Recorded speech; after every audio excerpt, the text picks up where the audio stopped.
Mr. President, it's not often I get to come to the floor of the United States Senate with an uplifted heart, but today I do.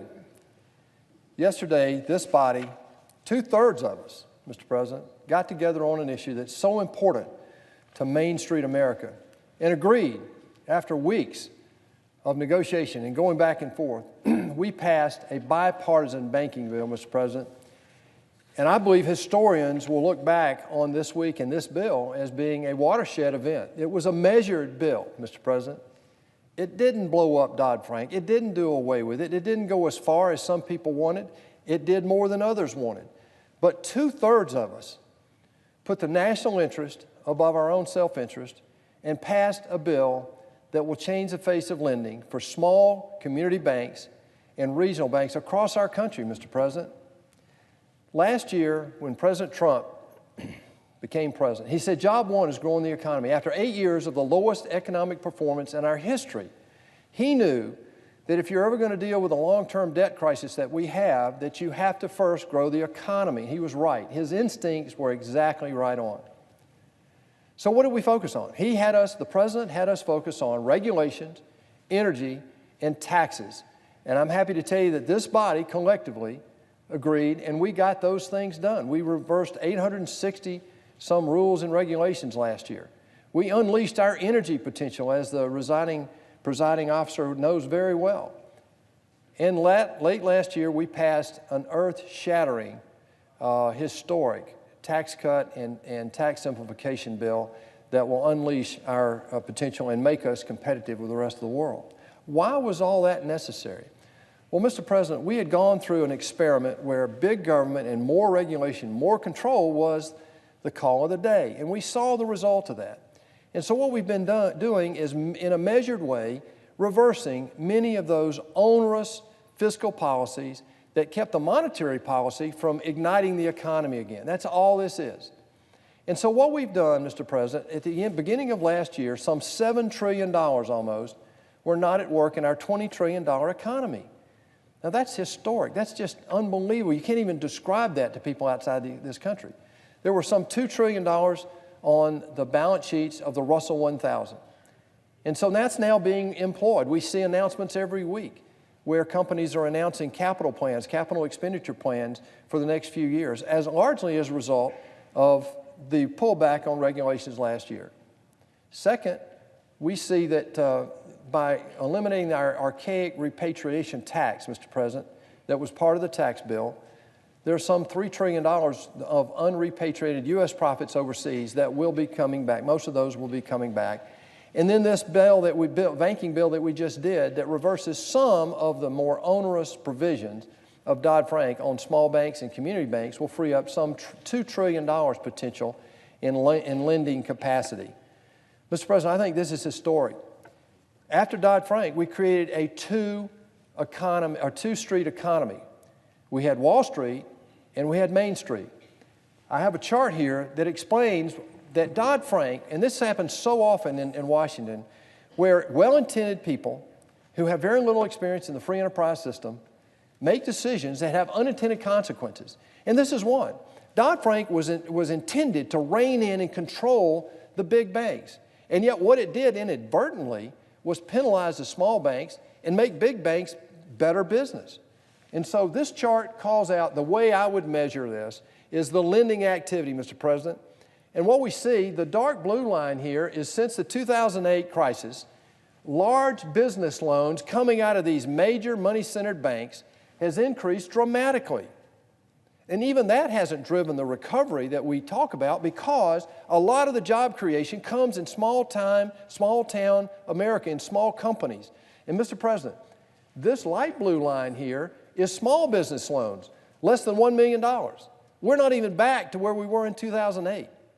We will be now that this bill just passed, because it releases the reserve requirements or changes the reserve requirements for small and community banks and regional banks. It also changes the definition of what is a regional bank and increases it to $250 billion from $50 billion. And what that does is that lowers the regulatory burden and the cost of compliance for these small banks. And Mr. President, that gets translated into money flow, cash flow into businesses that create jobs. This is an innovation economy, Mr. President. We know how to create jobs. We just need to get the federal government out of the way. One-size-fits-all regulations do not work. And that's what we did yesterday, is we pulled back on a blunt instrument law, Dodd-Frank, that was done with a supermajority, Mr. President, by the way, that was totally ineffective and got the opposite results of what they really wanted.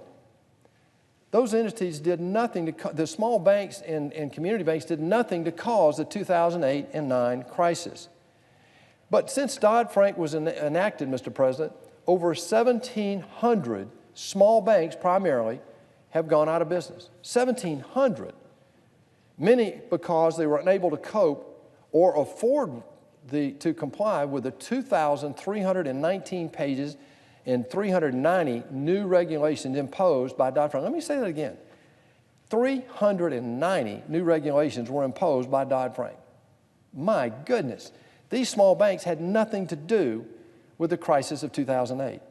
Many of these banks were community and regional banks that actually support small businesses on Main Street, give small businesses needed capital, and sponsor Little League baseball parks. I grew up in a Little League baseball park that was sponsored by the 3 banks in my hometown. My father was a board member of one of those small banks. I remember those days. They were involved in the community. When you borrowed money from them, they knew you personally. But what we've done is we created an environment that just shut down our lending activity in these small banks. Small business lending, which we all know was a driver in every recovery since World War II, took nearly 8 years to barely get back to where we were in 2008. And I'm not sure we're totally there if you go across the board entirely. I'm so glad to stand here and to say that finally the United States Senate took action. And I'm also proud to say, Mr. President, even though it didn't go as far as I would like, that we got to a measured approach here that both sides could agree on. I want to remind everybody here in this body that 2/3 of us agreed to this. I can't think of another issue that's come before this body. I think we had one vote, 98-2, to allow the head of the VA to run his human resources practices the way people in the real world do. And we've seen over 1,500 people now replaced at the VA to clean that place up. I can't think of another thing that has brought us together like this, because we all know small banks have been inappropriately affected by Dodd-Frank. Republicans and Democrats proved this week and over the past several weeks that we can put our self-interest aside and get to the better good. And I'm proud to be a part of this. That's why I ran for the Senate, Mr. President. That's why you ran. We didn't come up here to not get anything done or to just get reelected. The American people are fed up with that. That's how Donald Trump got elected president. That's how I got elected. I would dare say that the American people have the right idea about the future of America if we just listen to them.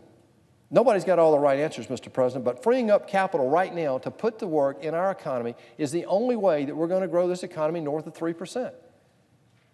And I believe that we can breathe life back into our rural communities. I had lunch yesterday with the Secretary of Agriculture. They are focused on redeveloping our rural communities that have been ignored for the last decade.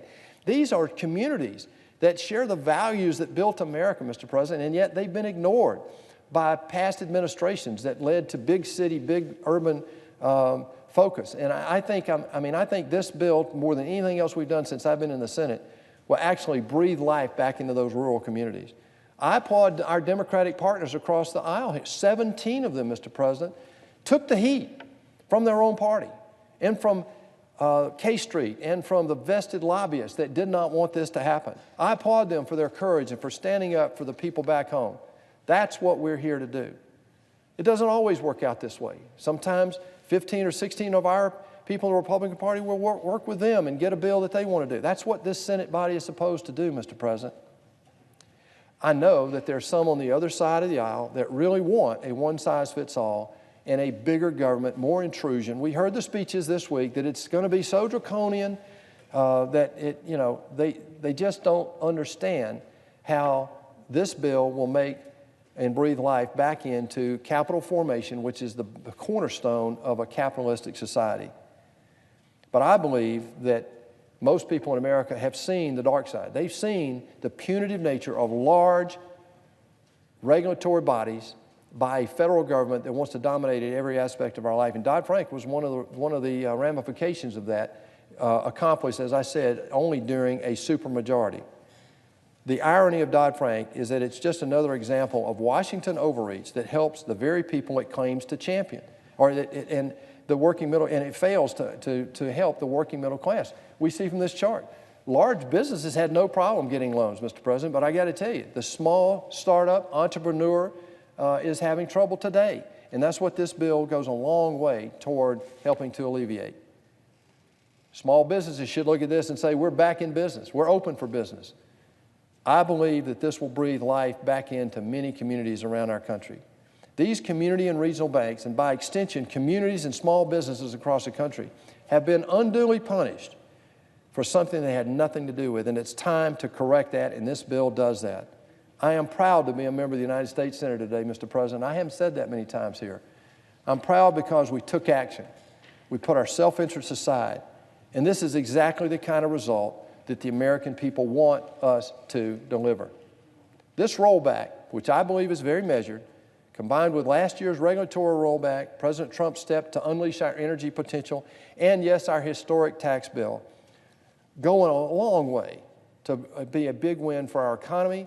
It sends a message to the rest of the world, and I'm hopeful that the House is going to pass this bill as soon as possible, and that President Trump is going to be able to sign it into law very soon.